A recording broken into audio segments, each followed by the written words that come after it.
war farxad leh ninkii waa la soo qabtay ninkii eedeysanaha ahaa ee lagu raad joogay waa la soo qabtay alxamdulillah hadda waxa uu ku jiraa gacanta ciidanka dawladda waa arin aad iyo aad u farxad badan waa arin maanta dad badan oo Soomaaliyeed ay ku faraxsan yihiin waa arin mudan in la bogaadiyo ninkii waa la soo qabtay xagee laga soo qabtay marka muuqaaladii hore ee aan uga hadlayay ninkan arintiisa dadka ugu badan ee ugu mucaaradayay waxay ahaayeen dadka dad igu dhow waxaana la lahaa ninkaas isaga ayaa dambi galay tolka dhan miyaad leedahay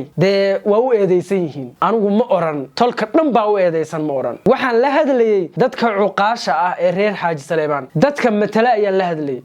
waxaanan iri ninkaas waxa uu joogaa guri Saleebaan sax guri Saleebaan buu joogaa iri maanta xagee laga soo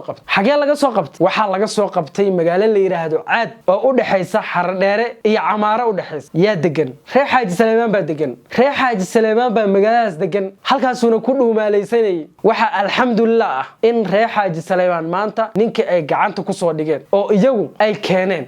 meeshii uu joogay ay sheegeen gacanta ugu weyn in la soo qabtana iyagu ay geysteen alxamdulillah waxaan ku amaanayaa maanta reer Xaaji Saleebaan in ay falka foolxumada badan ee boogta aad ka u liidata ahaa inay maanta iska jareen ninkiina ay gacanta ku soo dhigeen bariyo ugu soo horeysana ay suuradgal tahay in ninka cadaaladda la hor keeno ee maxkamadda la soo taajiyo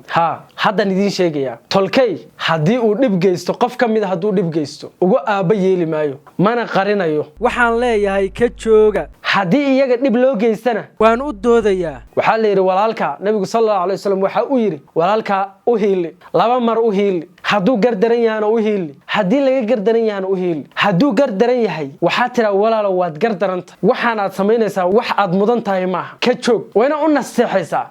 haddii laga gardaran yahana oo aad aragtay laga gardaran yahay waa inaad garab u noqotaa shalay markii Dhuusamareeb dhexdeeda lagu dilay ganacsatada reer Xaaji Saleebaan lagu dilay waan ka hadlay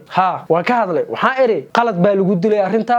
dadkii dilay oo eedeysanayaasha cadaaladda la hor keeno markaas waan u dooday haddana dhib bay geysteen qofkii ay dhibka u geysteen waajib bay ugu tahay inaan u doodo reer Xaaji Saleebaan kaliya ma ahane Soomaali oo dhan meel ay joogtaba qofkii cadaalad darro tabanaya garabkiisaan ah afka Ilaahay siiyay iyo codka Ilaahay siiyay ee aan bulshada ku gaarsiin karo ayaan ku gaarsiinaya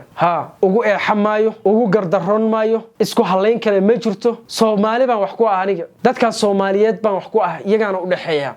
tolkay haday dhib geystaana waan ku dhaliilayaa haday wanaag geystaana waan ku bogaadinayaa wax u dhaxeeya ma jirto dadkii dad ugu dhawaa ee soo wacay ee laha maxaa arintan ka galay maxaa ka galay laha ninkani hadduu baxsan laha boogtu waa idinku oolaan lahayd haddii maanta la keenana hambaliyaad mudantiin waa la idin hambaliyaynayaa tol waxaad tihiin dulmiga diidan baad tihiin wanaaga jecel baad tihiin saas baa la idin aqoonsanaya laakiin haddii uu ninkaasi baxsan lahaa ama aad si haysan lahaydeen waxaad ku suntanaa lahaydeen tol isku taageera gardarrada iyo kibirka iyo dulmiga isku taageera ayaad noqon lahaydeen alxamdulillah ilaaha ma hada iska leh reer Xaaji Saleebaan maanta banaanka jiifaan banaanka waan bogaadinayaa boqolkiiba boqol baan bogaadinayaa